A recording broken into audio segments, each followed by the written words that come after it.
Welcome to the new readout.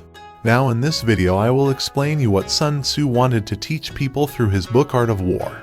I would recommend you to watch the entire series of parts that we'll upload, so that you learn things in deep and short time. Thank you. The man Sun Tzu was a Chinese military general and philosopher. He considered himself an academician first, then a warrior.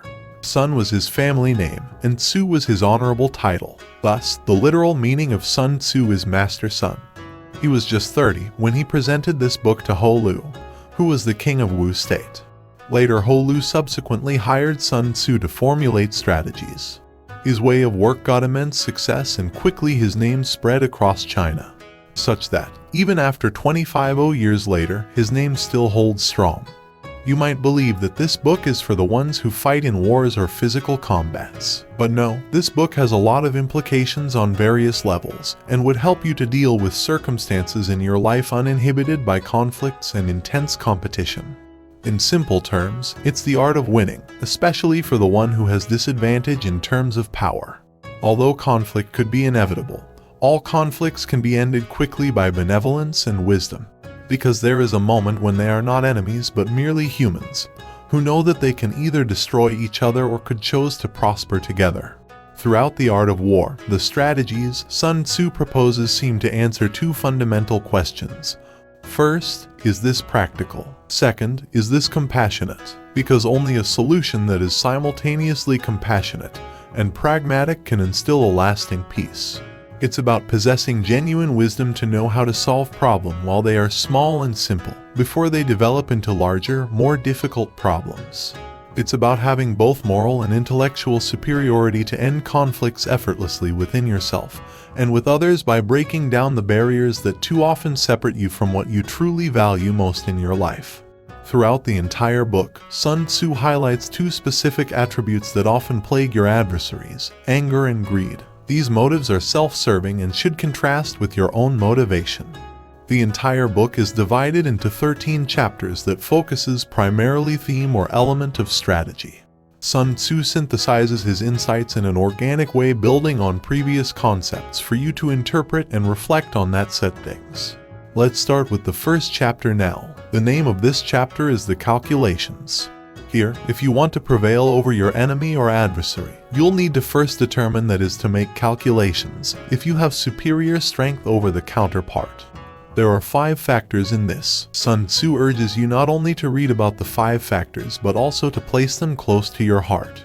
First factor is the way. This basically represents unity and a moral purpose.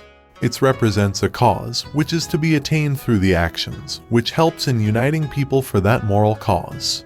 If your way is stronger, you will naturally garner strong support from others. It is about becoming a leader by acting in the people's best interest.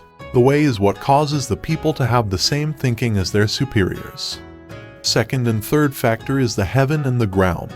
These 2 factors collectively represent the atmosphere, the time of day, weather, season, or even your mood. This talks about the basic advantage you can have through your atmosphere.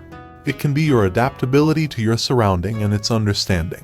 It can be your way of execution of the tactics, which could be complemented by the atmosphere. Either they could be secret routes, blind spots, secret hideouts, safe areas, dangerous areas, etc. The fourth factor is the general. This points out the 5 beneficial qualities of an effective leader. These qualities are important to gain the trust of troops and soldiers.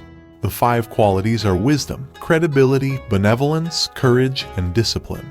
These qualities hold utter importance to gain the full effort and commitment of those around you.